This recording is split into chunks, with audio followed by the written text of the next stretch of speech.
Selamat sore pemirsa, apa kabar Anda di sore hari ini? Anda sudah menyaksikan Sumatera Utara hari ini, edisi Selasa 7 Mei 2024. Bersama saya, Muhammad Azril Nasution. Dan saya, Audrandari Olinka. Sejumlah informasi menarik telah disiapkan oleh tim redaksi kami. Berikut berita selengkapnya.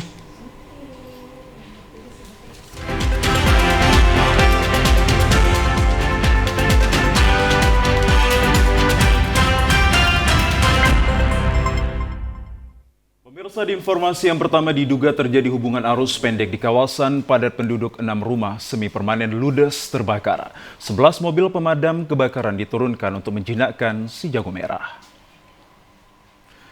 6 unit rumah semi permanen yang berada di kawasan padat penduduk di Jalan Mahkamah Kecamatan Medan Maimun ludes terbakar pada Senin sore. Diduga terjadinya korsleting dari salah satu rumah yang menyambar ke rumah yang berada di sekitarannya. Banyaknya material yang mudah terbakar serta padatnya lokasi membuat api dengan cepat membesar dan menghabiskan 6 rumah yang berdekatan. Dinas Pemadam Kebakaran dan Penyelamatan Kota Medan menurunkan 11 unit mobil pemadam kebakaran untuk menjinakkan api tersebut. Petugas sempat mengalami kesulitan karena sempitnya akses menuju lokasi dan ramainya warga yang berkerumun. Tidak ada korban jiwa dalam peristiwa tersebut, namun kerugian material diperkirakan mencapai ratusan juta rupiah. 16 menerima laporan di pusat data informasi kami, dan saat ini kondisi di Bekasi sedang pendinginan total, jadi kurang ada 11 armada yang kita turunkan. Jadi berdasarkan pantauan kami di lapangan bahwa objek yang terbakar ini lebih kurang 5 hingga 6 rumah.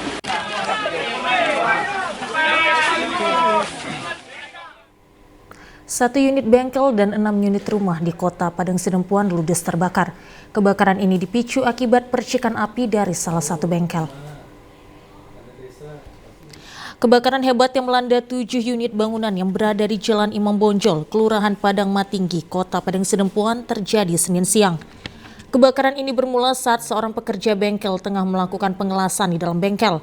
Namun percikan api las tersebut menyambar satu unit mobil yang tengah parkir di sekitar bengkel. Api langsung membesar hingga membuat warga panik dan berusaha memadamkan api dengan peralatan seadanya. Banyak material yang mudah terbakar membuat api dengan cepat menyambar ke bangunan lainnya, sedikitnya 1 unit bengkel dan 6 rumah papan, serta 2 unit mobil ludes dilalap si jago merah. 5 unit mobil pemadam kebakaran Kota Padang Sidempuan diterjunkan ke lokasi guna memadamkan kobaran api. Yang korban atau gimana? Enggak ada memang yang korban. Cuman apa yang kena itu Pak? Berapa rumah atau apa tuh? Semua lah habis rumah itu habis. Rumah? Ada berapa rumah Pak? Antara 5 pintunya itu. 5 pintu ya Pak? 6. Itu bengkel ada ya Pak? Bengkel pendek. Tidak ada korban jiwa dalam peristiwa tersebut, namun kerugian material diperkirakan mencapai ratusan juta rupiah. Dan kebakaran ini telah ditangani petugas Polres Padang Sidempuan. Ya, pemirsa, satu unit rumah semi permanen milik warga di lingkungan Manggis, Kelurahan Simpang 3 Pekan, Kecamatan Perbaungan ludes terbakar. Tidak ada korban jiwa dalam peristiwa tersebut, namun kerugian ditaksir mencapai ratusan juta rupiah. Dalam peristiwa kebakaran tersebut menghanguskan 1 unit rumah yang bermaterialkan kayu, 3 unit mobil pemadam kebakaran dari pemerintah Kabupaten Serdang Bedagai dan 1 unit damkar di Serdang tiba di lokasi kejadian dan berhasil memadamkan api. Menurut keterangan Sofian, anak kandung korban, sebelum peristiwa kebakaran ini terjadi, ayahnya Rajino berusia 83 tahun usai sholat Isya pergi ke rumah anaknya yang berada tidak jauh dari kediaman korban. Warga yang melihat kobaran api dari rumah orang tuanya langsung memberitahukan peristiwa tersebut. Namun karena material rumah yang mudah terbakar, sehingga barang berharga seperti 1 unit sepeda motor, kulkas, televisi ludes terbakar. Akibat peristiwa tersebut, korban diperkirakan mengalami kerugian mencapai ratusan juta rupiah. Peristiwa kebakaran tersebut telah ditangani oleh pihak kepolisian Polsek Perbaungan. Kejadiannya sekitar jam 9 lah.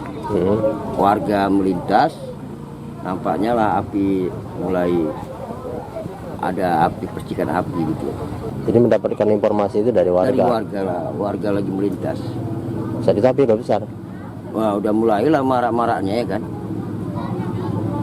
Kerugian akibat kebakaran 200 juta.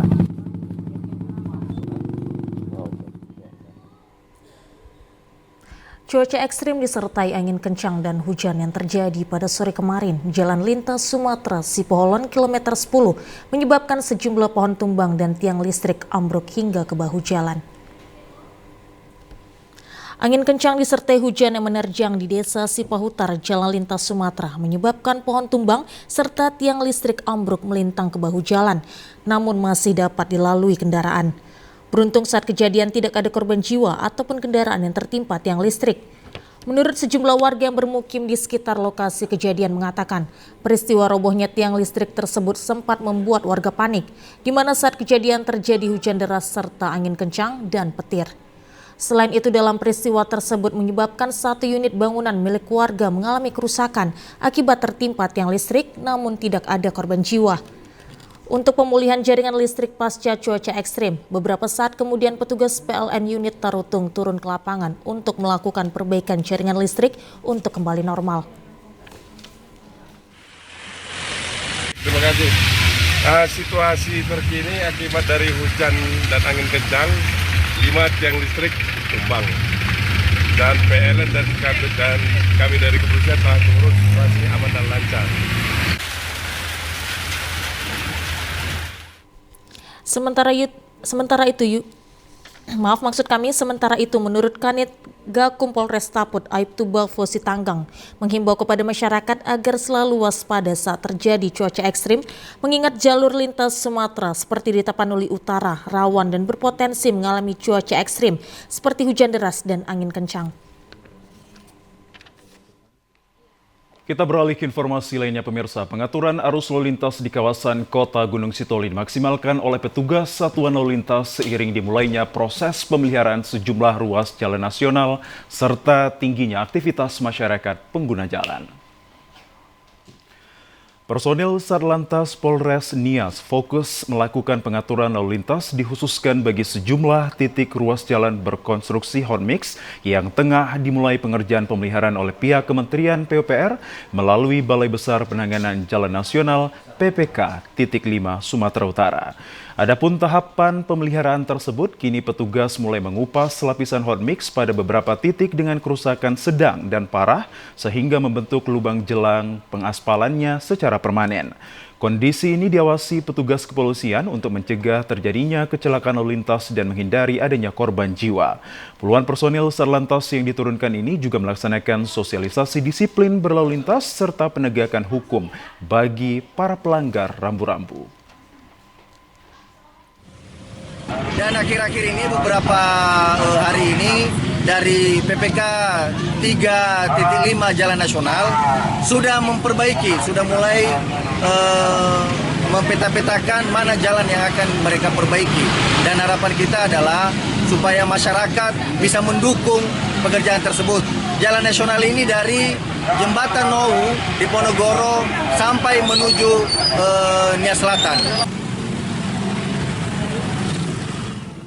Juga menyerukan kepada seluruh pengguna jalan raya di Kota Gunung Sitoli, khususnya pengendara roda 2 dan roda 4 selalu ekstra hati-hati mengingat pada waktu tertentu seperti jelang petang hari, banyak warga yang memanfaatkan bahu jalan raya untuk melakukan olahraga.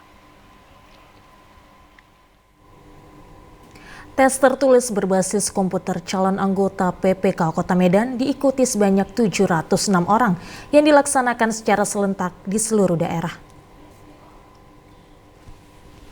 KPU Kota Medan laksanakan tes tertulis berbasis komputer kepada 706 calon anggota PPK Kota Medan di Universitas Pembangunan Pancabudi Medan Selasa pagi. KPU Kota Medan telah melaksanakan tahapan penelitian administrasi calon anggota PPK untuk pemilihan gubernur dan wakil gubernur, bupati dan wakil bupati, wali kota dan wakil wali kota tahun 2024. Tahapan ini dilaksanakan pada 23 April 2024 sampai 3 Mei 2024. KPU Kota Medan mencatat ada sebanyak 1.286 orang yang melakukan pendaftaran calon anggota PPK. Dari hasil penelitian administrasi calon anggota PPK terjaring sebanyak 768 orang, di antaranya 706 orang yang dinyatakan memenuhi syarat dan 62 orang yang dinyatakan tidak memenuhi syarat. Selanjutnya, KPU Kota Medan mengundang calon anggota PPK yang dinyatakan memenuhi syarat untuk hadir dan mengikuti seleksi tertulis berbasis komputer calon anggota PPK yang dilaksanakan selama 2 hari pada 6 Mei hingga 7 Mei 2024. Pelaksanaan tes tertulis berbasis komputer terbagi dalam 4 sesi dengan 100 peserta pada setiap sesinya. KPU Kota Medan akan langsung mengumumkan hasil nilai ujian CAT yang memenuhi syarat. Selanjutnya akan dilakukan tahapan wawancara sebanyak 15 orang dari 1 kecamatan. Sesuai dengan undang-undang yang berlaku, nantinya KPU akan membentuk 5 orang pada setiap kecamatan. Anggota Komisioner KPU Kota Medan, Divisi Sosialisasi, Pendidikan Pemilih, Partisipasi Masyarakat, dan SDM, Bobi Niadal Dalimunte mengatakan, pelaksanaan tes tertulis berbasis komputer calon anggota PPK secara serentak ini sempat mengalami kendala error server. Di mana pelaksanaannya kita bagi per harinya itu menjadi 4 sesi, 6 dan 7. Satu sesinya 100 maksimal, sehingga ada 4 sesi berarti hampir 400. Sejauh ini kendalanya tidak ada, hanya mungkin keberatan server yang mengakibatkan harus sering di-reload komputernya. Karena proses pelaksanaan CAT ini se-Indonesia, Bang. KPU Kota Medan juga sedang melakukan tahapan pendaftaran calon anggota PPS Kota Medan yang dilaksanakan pada tanggal 2 Mei 2024 hingga 8 Mei 2024. Pemirsa, Komisi Pemilihan Umum Kabupaten Labuhan Batu gelar ujian tes tertulis menggunakan metode Computer Assisted Test atau CAT sebagai salah satu tahapan pelaksanaan pemilihan kepala daerah serentak tahun 2024, nantinya di Kabupaten Labuhan Batu. Ratusan peserta mengikuti seleksi calon panitia pemilihan kecamatan PPK dalam tahapan ujian tertulis dengan menggunakan metode Computer Assisted Test atau CAT selama 2 hari bertempat di kampus Universitas Labuhan Batu. Sementara peserta yang mengikuti seleksi PPK di Kabupaten Labuhan Batu sebanyak 239 orang, dibagi menjadi 3 gelombang dengan materi terkait wawasan kepemiluan sebanyak 75 soal dengan durasi yakni 90 menit. Kumala Sari, salah satu peserta yang ikut dalam tes ujian CAT tersebut dari Kecamatan Rantau Utara berharap bisa lulus dalam ujian tes tersebut dan nantinya bisa masuk menjadi 5 besar sebagai anggota PPK Rantau Utara. Saya mau mengikuti ujian CAT-nya PPK dan berharap semoga saya bisa lulus dan pesertanya 90-an loh. Oh, jadi agak lumayan berat lainnya Kak ya? Saingannya lumayan ketat karena yang diambil kan hanya untuk lulus ujian 15 orang, tapi untuk emailnya hanya 5 orang. Ya harapannya pasti semua tahu ya kan, pasti pengen lulus sudah itu. Sementara itu, Komisioner KPU Sahrizal Ritonga selaku Divisi Sosialisasi Pendidikan Pemilih Partisipasi Masyarakat dan SDM menjelaskan bahwa pihak KPU Labuhan Batu melakukan agenda Computer Assisted Test selama 2 hari, di mana dalam perharinya dibagi menjadi 3 gelombang dari 9 kecamatan yang ada di Kabupaten Labuhan Batu. Jadi apa? Ujian ini dalam 2 hari, yaitu dari tanggal 6 sampai tanggal 7. Harinya hari Senin sampai hari Selasa. Dalam 1 hari itu ada 3 sesi, berarti besok ada 3 sesi lagi. Ini ujian mengenai CAT untuk menguji wawasan kebangsaan, wawasan tentang kepemiluan terhadap para peserta calon PPK. Untuk memenuhi kebutuhan anggota Panitia Pemilih Kecamatan Selabuhan Batu Utara pada pemilihan Kepala Daerah 2024, Komisi Pemilihan Umum Kabupaten Labuhan Batu Utara gelar ujian tes tertulis CAT atau Computer Assisted Test berbasis komputer. Setelah dinyatakan telah lulus melewati proses tahapan dan jadwal verifikasi berkas persyaratan administrasi pendaftaran calon anggota PPK, sebanyak 180 calon anggota PPK mengikuti ujian tertulis CAT yang diselenggarakan oleh KPUD Labura di Kota Aikanopan.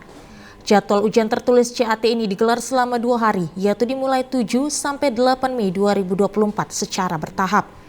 Salah satu komisioner KPUD Labura Divisi Sisdik Farmas dan SDM, M. Yusuf menjelaskan bahwa ujian CAT di hari pertama sebanyak 150 orang peserta yang terbagi dalam 3 gelombang. Dan untuk di hari kedua terdiri dari 1 gelombang dengan peserta sebanyak 30 orang.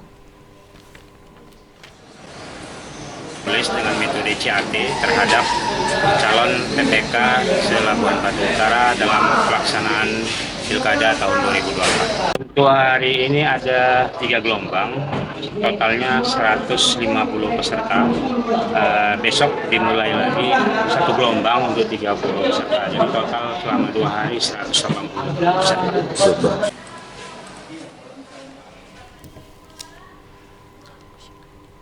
Pemirsa, sebanyak 575 peserta dari 23 kecamatan di Mandailing Natal mengikuti ujian tertulis untuk calon panitia pemilihan kecamatan dalam pelaksanaan Pilkada tahun 2024 mendatang. Komisi Pemilihan Umum Daerah Mandailing Natal menggelar ujian tertulis dengan sistem Computer Assisted Test kepada 575 peserta calon PPK dari 23 kecamatan di Kabupaten Mandailing Natal. Peserta yang mengikuti tahapan ujian tertulis ini dinyatakan lolos administrasi pendaftaran melalui SIAKBA dan penyerahan berkas secara manual kepada para petugas KPU. Perekrutan badan ad hoc ini akan bertugas pada pemilihan kepala daerah tahun 2024 mendatang. Menegangkan. Ada berapa soal tadi? Ada 75 soal. Terjawab semua? Materi yang ini kan? Mengenai tentang penyelenggaraan pemilu yang ada di Indonesia ini. Peraturannya semua. Peraturan semua. Baru pertama atau udah sering ikut? Kedua kali. Kedua kali ya. Yang pertama masuk atau gimana? Enggak. Kalau wawancara kalah. Terus harapannya yang kali ini Kak? Semoga lulus aja. Sementara itu, hasil ujian peserta PPK diumumkan setelah 30 menit selesai mengikuti ujian. Seterusnya, pihak KPU akan mengambil peringkat 15 peserta dari nilai tertinggi di masing-masing kecamatan. Dan selanjutnya nanti yang pasca pelaksanaan ujian CET ini akan lolos ke ujian wawancara, itu hanya 3 kali kebutuhan per kecamatan. Berarti kita akan membutuhkan 5 per kecamatan untuk jadi anggota PPK dalam melaksanakan tugasnya. Maka yang lolos dari CET ini untuk masuk ke wawancara sebanyak 15 maksimal. Tapi tidak tertutup kemungkinan lebih dari 15. 15 peserta ini akan mengikuti tahapan tes wawancara untuk dipilih 5 orang terbaik yang akan ditempatkan di kecamatan mereka. Ujian tertulis sistem Computer Assisted Test dilaksanakan selama 2 hari di ruangan kelas SMK Negeri 1 Penyambungan. Sebanyak 113 calon panitia pemilihan kecamatan PPK mengikuti ujian tertulis komputer CAT yang digelar KPU Kota Sibolga, dan pelaksanaan ujian tersebut mendapat pengawasan ketat dari pihak Bawaslu Kota Sibolga. Pelaksanaan ujian tertulis yang diikuti ratusan calon PPK Pilkada Serentak Kota Sibolga tersebut berlangsung di gedung SMP Negeri 1 Kota Sibolga. Komisioner Divisi Sosdikli, Parmas, dan SDM Komisi Pemilihan Umum Kota Sibolga, Rahmat Kurniawan mengatakan, ujian tes tertulis ini merupakan rangkaian seleksi dari penerimaan calon PPK Pilkada Kota Sibolga tahun 2024. Soal ujian tertulis kali ini meliputi wawasan kebangsaan terkait pemilu. Dari hasil ujian tertulis yang berlangsung selama 2 hari, KPU Kota Sibolga akan merekrut 15 orang calon PPK dari tiap kecamatan untuk mengikuti seleksi selanjutnya. Sementara yang akan diambil untuk menjadi PPK adalah peserta yang memperoleh ranking 5 teratas di tiap kecamatannya. KPU Kota Sibolga membutuhkan 20 orang PPK yang akan ditempatkan di 4 kecamatan di Kota Sibolga. Tiap-tiap kecamatan itu nanti ada sekitar 15 orang yang dinyatakan lulus sesuai dengan urutan dengan peringkat-peringkat nilai-nilai terbaik. Yang dari nomor 1 sampai nomor 15 itu sesuai dengan nilainya masing-masing. Dan setelah itu baru dilaksanakan tes wawancara. Dan juga nanti kita wawancara kepada anggota PPK calon yang masuk dalam lulus, yang dinyatakan lulus ujian CAT ini. Sementara itu, Ketua Bawaslu Kota Sibolga, Salmon Tambunan menjelaskan kehadiran Bawaslu pada ujian tertulis untuk memastikan proses ujian berjalan sesuai aturan tanpa adanya kecurangan maupun tidak tercukupnya pelayanan ujian bagi peserta. Dari hasil pengawasan kita tadi langsung, saya sudah mengawasi di luar ruangan, ya. Saya melihat apa yang dibuat oleh KPU, misalnya komputernya dan jaringannya, listriknya itu, dan personilnya juga, itu telah siap. Jadi tidak ada yang menghambat proses pelaksanaan metode CAT hari ini yang dilaksanakan oleh KPU Kota Sibolga di SMP Negeri 1 Sibolga ini.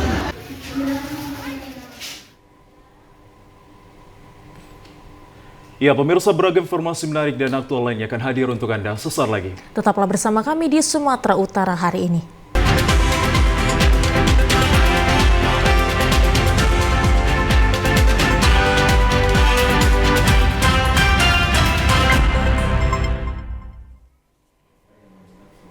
Terima kasih masih bersama kami di Sumatera Utara hari ini. Pemirsa, mantan Gubernur Sumatera Utara Edi Rahmayadi resmi kembalikan formulir pendaftaran calon Gubernur Sumatera Utara ke DPD PDI Perjuangan Sumatera Utara sambil menunggu keputusan DPP PDI Perjuangan. Disambut oleh seluruh pengurus inti DPD PDI Perjuangan Sumatera Utara, mantan Pangkostrat Edi Rahmayadi bersama tim pemenangannya kembalikan formulir pendaftaran calon Gubernur Sumatera Utara ke kantor DPD PDI Perjuangan di Jalan Jamin Ginting, Kota Medan. Ketua DPD PDI Perjuangan Sumatera Utara, Rapidin Simbolon menjelaskan, sejumlah tahapan akan diikuti bagi calon gubernur yang mendaftar melalui partai berlambang banteng tersebut. Usai menyerahkan berkas pencalonan, pihaknya akan melakukan seleksi penjaringan hingga nantinya akan memberikan rekomendasi nama calon gubernur ke tingkat DPP di Jakarta. Menurut Rapidin, sosok Edi Rahmayadi sudah ada dalam kriteria tersebut, sehingga akan dipertimbangkan dapat mengikuti tahapan selanjutnya.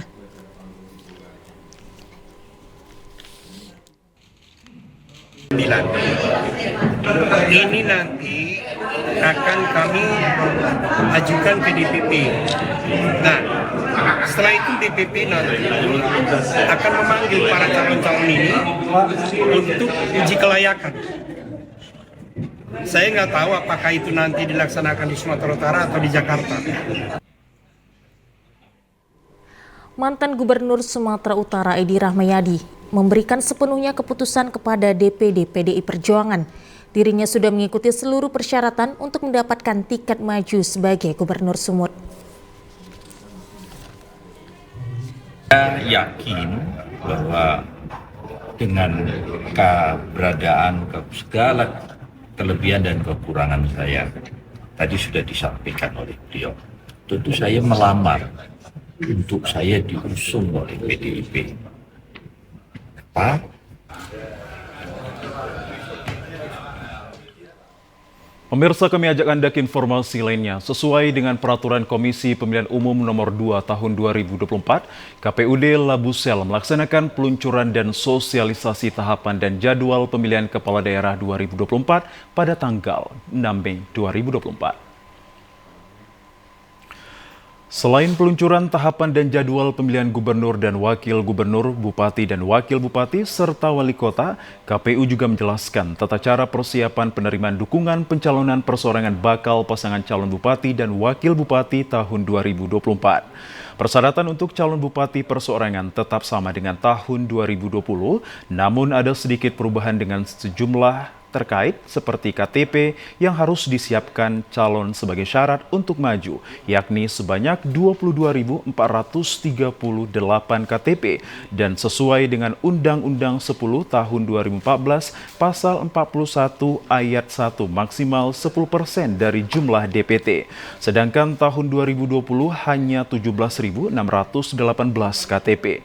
Koordinator Divisi Teknis Penyelenggaraan Eben Ezer Lumban Toruan mengatakan mengatakan bahwa calon Bupati Persorangan lebih antusias tahun 2020 dibandingkan tahun ini. Tetapi mungkin karena belum tersosialisasikan syarat dukungan minimal untuk Kabupaten Labusel sesuai dengan DPT terakhir 24.038 KTP yang diupload nanti melalui Silon. Sedangkan untuk sebaran kecamatan 50% dari kecamatan berarti Labusel minimal 3 sebaran kecamatan dari 5 kecamatan yang ada. Dan untuk saat ini calon persorangan belum ada yang berkomunikasi dengan KPU. Diharapkan dengan adanya sosialisasi dapat tersampaikan ke seluruh lapisan masyarakat. Jadi hari inilah kita sosialisasikan syarat dukungan minimal untuk Kabupaten Labuan Selatan sesuai dengan DPT terakhir 22.438 KTP yang diupload nanti melalui Silon. Dan untuk sebaran kecamatan, 50% dari kecamatan berarti Labuan Selatan minimal 3 sebaran kecamatan dari 5 kecamatan. Oh, sejauh ini Bang, jalur persorangan udah ada nggak Bang yang artinya berkomunikasi dengan pihak KPU? Belum ada. Nah, pasca dari sosialisasi nanti kita harapkan tersampaikanlah kepada seluruh lapisan masyarakat, mana tahu ada dalam bupati yang dari persorangan, nanti informasi itu kita sampaikan. Pada tahun 2020. Komisi Pemilihan Umum Kota Sibolga menetapkan sebanyak 6.847 dukungan KTP untuk menjadi syarat bagi calon yang menempuh jalur perseorangan di Pilkada serentak tahun 2024. Jumlah syarat dukungan sebanyak 6.847 KTP yang harus dipenuhi calon jalur perseorangan tersebut disampaikan Komisioner Divisi Teknis dan Penyelenggara KPU Kota Sibolga, Arman Sinaga, ketika membuka kegiatan sosialisasi pemenuhan persyaratan dukungan bakal pasangan calon perseorangan pada pemilihan wali kota dan wakil wali kota Sibolga tahun 2024. Jumlah 6.847 dukungan KTP tersebut, 10% mengacu dari total jumlah daftar pemilih tetap di kota Sibolga pada pemilu legislatif 2024 lalu yang berjumlah sebanyak 68.464. Dan syarat dukungan yang dimiliki calon jalur perseorangan tersebut kemudian diwajibkan untuk diupload pada sistem informasi pencalonan. Sebab pihak KPU dalam melakukan verifikasi, syarat dukungan tidak lagi dalam bentuk fisik, melainkan langsung dari sistem informasi pencalonan. Namun ada kalanya verifikasi faktual syarat dukungan juga bisa dilakukan pihak panitia pemilihan di tingkat kecamatan demi memastikan kecocokan data. Jadi pemilihan kita terakhir itu adalah pemilihan umum tahun 2024. Jadi 10% dari situ adalah 6.000, kemarin kita kan 68.464 DPT-nya, berarti 6.847 untuk syarat dukungan minimal perseorangan yang wajib dipenuhi bagi calon perseorangan yang ingin mendaftarkan melalui jalur perseorangan. Pemirsa, sementara itu di Kota Binjai, jelang pemilihan Kepala Daerah, Komisi Pemilihan Umum Kota Binjai melakukan seleksi calon panitia pemilihan kecamatan atau PPK. Pelaksanaan seleksi calon panitia pemilihan kecamatan atau PPK sekota Binjai ini dilaksanakan di Kampus Kaputama, Kota Binjai, diikuti 154 orang calon peserta. Seleksi calon PPK dengan ujian Computer Assisted Test dilaksanakan pagi tadi yang dibagi menjadi 3 gelombang menggunakan 2 ruang kelas. Setiap peserta wajib mengikuti CAT dengan menjawab 75 soal dalam kurun waktu 90 menit. Komisioner KPU Kota Binjai Ari Nurwanto mengatakan bahwa ujian Computer Assisted Test dilaksanakan selama 1 hari.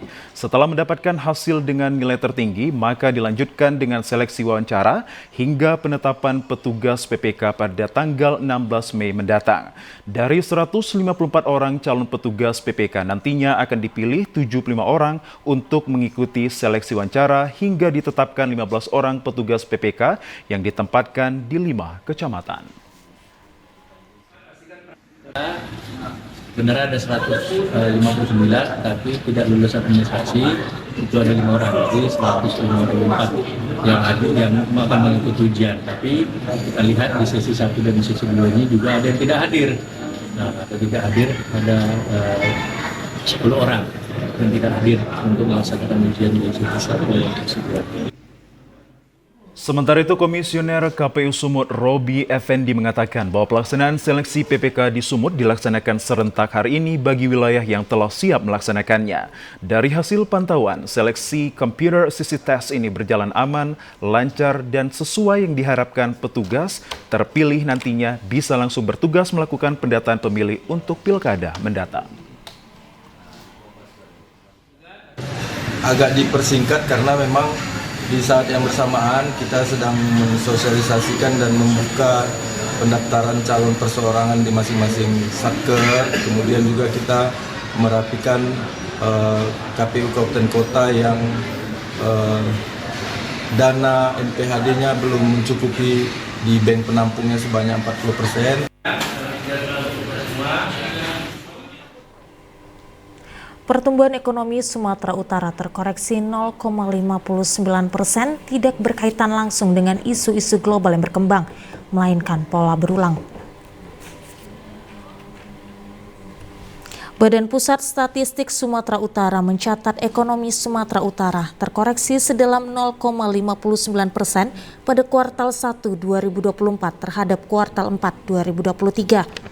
Hal ini dipaparkan oleh Kepala Badan Pusat Statistik Sumatera Utara, Nurul Hasanuddin, pada saat konferensi pers tentang pertumbuhan ekonomi di Sumatera Utara di kantor Badan Pusat Statistik Sumatera Utara. Terkoreksinya pertumbuhan ekonomi Sumatera Utara tersebut tidak berkaitan langsung dengan isu-isu global yang berkembang saat ini, melainkan merupakan pola berulang. Pada triwulan 1 2024 ini, kontraksi 0,59% secara kuartal. Ini cukup dalam dibanding triwulan sebelumnya. Seperti pada tahun 2023 lalu, terjadi kontraksi atau minus 0,45%. Badan Pusat Statistik mencatat, pada kuartal 1 2023, ekonomi Sumatera Utara terkontraksi sedalam 0,45 kuartal terhadap kuartal 4 2022 yang tercatat tumbuh 0,40 kuartal. Sedangkan di kuartal 1 2022, kontraksinya sedalam 0,08% kuartal, dibanding kuartal 4 2021 yang tumbuh 0,18% kuartal. Angkatan Kerja hari ini ya untuk Sumatera Utara kita kontraksi di Kitukinya minus 0,59% ya. Ini termasuk kontraksi yang cukup dalam dibandingkan triwulan sebelumnya. Kalau kita ingat di tahun 2023 itu kan minus 0,45% ya. Dan pola triwulan 1 memang selalu kontraksi dibandingkan triwulan keempat. Artinya faktor-faktor eksternal yang tadi mungkin dipengaruhi itu terhadap nasional boleh jadi. Pemirsa, kita beralih ke informasi lainnya. Badan Musyawarah Perbankan Daerah Sumatera Utara menggelar Medan Run dengan memperkenalkan teknologi timing chip dan budaya tari. Teknologi dan budaya ini bagian dari dukungan dalam membangkitkan semangat atlet olahraga lari jelang PON 2024. Badan Musyawarah Perbankan Daerah Sumut akan menggelar sebuah perlombaan lari sejauh 5 km dan 10 km. Event skala internasional ini akan diselenggarakan di Medan pada tanggal 7 Juli 2024 mendatang. Bagi masyarakat, pelari hingga atlet lari yang ingin ikut lomba BMPD Medan Run tersebut bisa langsung mendaftarkan melalui website yang telah disediakan oleh panitia. Hal tersebut diungkapkan oleh panitia BMPD Medan Run, Andriana Tarigan, saat pembukaan pendaftaran yang turut disaksikan oleh komunitas lari dan awak media di Menara Bank Mandiri Jalan Pulau Pinang, Medan, Senin sore. Badan Musyawarah Perbankan Daerah Sumut menggelar Medan Run dengan memperkenalkan teknologi timing chip dan budaya tari. Teknologi timing chip ini nantinya akan digunakan oleh peserta lari yang berfungsi untuk mencatat waktu secara akurat. Sedangkan budaya tari akan disuguhkan di beberapa titik pada rute lari sebagai penghibur para peserta. Teknologi dan budaya ini akan menjadi bagian dari dukungan dalam membangkitkan semangat atlet olahraga lari. Kegiatan yang juga bertajuk sebagai promosi wisata Kota Medan ini nantinya para peserta lari akan melewati sejumlah gedung bersejarah seperti diantaranya Gedung Chong Afi, Istana Maimun, Gedung Bank Indonesia hingga kantor pos. Pelaku penganiayaan terhadap abang tiri hingga meninggal dunia menyerahkan diri ke polisi. Pelaku sempat melarikan diri ke Kota Bogor.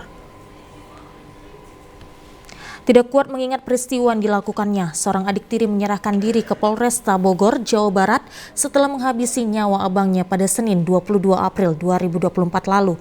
Hal ini diungkapkan Kapolsek Medan Helvetia, Kompol Alex Piliang di Polsek Medan Helvetia, Jalan Matahari Raya, Kota Medan. Korban Panji Satria, warga Jalan Budi Luhur, Kecamatan Medan Helvetia, meninggal dunia setelah ditusuk benda tajam oleh adik tirinya, Gilang. Peristiwa terjadi saat korban mendatangi adiknya yang tengah mengatur lalu lintas di Jalan Asrama, Kelurahan Sesi Kambing, Kecamatan Medan Helvetia, di depan Rumah Sakit Hermina. Siapa sangka permintaan itu berujung kesalahpahaman hingga terjadi perkelahian antara abang dan adik. Korban meminta pelaku untuk pulang dan bergantian mengatur lalu lintas. Merasa kesal, adik pelaku langsung melakukan penganiayaan menggunakan gunting yang didapatnya dari pedagang sekitar. Mendapat tusukan, korban pun menyelamatkan diri ke Rumah Sakit Hermina. Kapolsek Medan Helvetia menjelaskan pelaku melarikan diri keluar kota saat mendengar abangnya meninggal dunia. Pelaku dapat diamankan setelah menyerahkan diri ke Polres Bogor dan dijemput tim unit reskrim Polsek Medan Helvetia. Pemirsa, di informasi lainnya, menghindari kejaran petugas, seorang pengedar sabu sekaligus residivis kasus narkoba nekat lompat ke laut saat petugas dari Polres Labuan Batu melakukan pengejaran dan penangkapan. FM alias Fadel, warga C Berombang, Panai Hilir, Labuan Batu, seorang nelayan yang terlibat peredaran narkotika jenis sabu, diringkus petugas kepolisian dari Satres Narkoba Polres Labuan Batu saat hendak kabur di perairan laut C Berombang, Labuan Batu. Tersangka yang panik mengetahui kedatangan para petugas mencoba kabur dan nekat menceburkan diri ke laut meski tidak pandai berenang. Menurut Kanit Idik 2 Satres Narkoba Polres Labuan Batu, Ibtu Ropen Susmanik menyebutkan bahwa tersangka kesehariannya berprofesi sebagai nelayan yang menjual narkoba ke sesama teman nelayan dengan keuntungan Rp200.000 per harinya. Tersangka telah diamankan dan diboyong ke Mapolres Labuan Batu beserta barang bukti 1 klip plastik transparan berisikan sabu. Kecamatan Panai Hilir, Kabupaten Labuan Batu. Adapun orang yang kita amankan adalah saudara Fadil Muhammad alias Fadil. Nah, pada saat kita lakukan penangkapan, tersangka berupaya melarikan diri dengan melompat ke laut di sekitar rumah tersangka. Namun kita lakukan pencarian dan karena tersangka tidak pandai berenang, sehingga kita berhasil menemukan tersangka. Pemirsa, berikut informasi perakiraan cuaca di sejumlah daerah di Sumatera Utara dari Badan Meteorologi, Klimatologi, dan Geofisika Wilayah 1 Kota Medan, berlaku pada hari Rabu 8 Mei 2024. Halo Sobat BMKG, senang sekali saya Putri Diana, perakirawan cuaca BBMKG Wilayah 1 Medan, akan menyampaikan informasi perakiraan cuaca dan hotspot wilayah Sumatera Utara untuk Selasa 8 Mei 2024. Pada pagi hari cuaca diperkirakan berawan, untuk siang hingga sore hari berpotensi hujan ringan hingga lebat di sebagian besar wilayah Sumatera Utara, di mana potensi hujan lebat dapat terjadi di wilayah Langkat, Binjai, Deli Serdang, Pakpak Barat, Nias Utara, Gunung Sitoli, Humbang Hasundutan, Tapanuli Utara, Medan, Asahan, Simalungun, dan sekitarnya. Untuk malam hari berpotensi hujan ringan hingga lebat di sebagian besar wilayah Sumatera Utara, di mana potensi hujan lebat dapat terjadi di wilayah Langkat, Binjai, Pakpak Barat, Humbang Hasundutan, Tapanuli Utara, Medan, Tapanuli Tengah, Tapanuli Selatan, Tapanuli Utara, dan sekitarnya. Sedangkan untuk dini hari berpotensi berawan di wilayah Sumatera Utara. Suhu udara berkisar 16 hingga 33 derajat Celcius, dengan kelembapan udara berkisar 60 hingga 95%. Angin bertiup dari arah barat daya hingga barat laut dengan kecepatan 10 hingga 30 km per jam. Titik panas pada pantauan 6 Mei 2024 terdapat 1 titik di wilayah Kabupaten Toba. Kami himbau kepada seluruh masyarakat untuk tetap waspada akan terjadinya potensi hujan dengan intensitas sedang hingga lebat di sebagian besar wilayah lereng timur, lereng barat, pegunungan, pantai barat Sumatera Utara yang dapat menyebabkan banjir, longsor, dan bencana hidrometeorologis lainnya. Demikian informasi yang dapat kami sampaikan. Semoga bermanfaat. Terima kasih dan sampai jumpa. Pemirsa, informasi yang baru Anda saksikan tadi sekaligus menutup perjumpaan kita dalam program Sumatera Utara hari ini. Kami ucapkan terima kasih atas kebersamaan dan juga perhatian Anda. Saya Muhammad Azril Nasution. Dan saya Udran dari Olin. Kami ucapkan terima kasih atas perhatian Anda. Selamat sore dan sampai jumpa.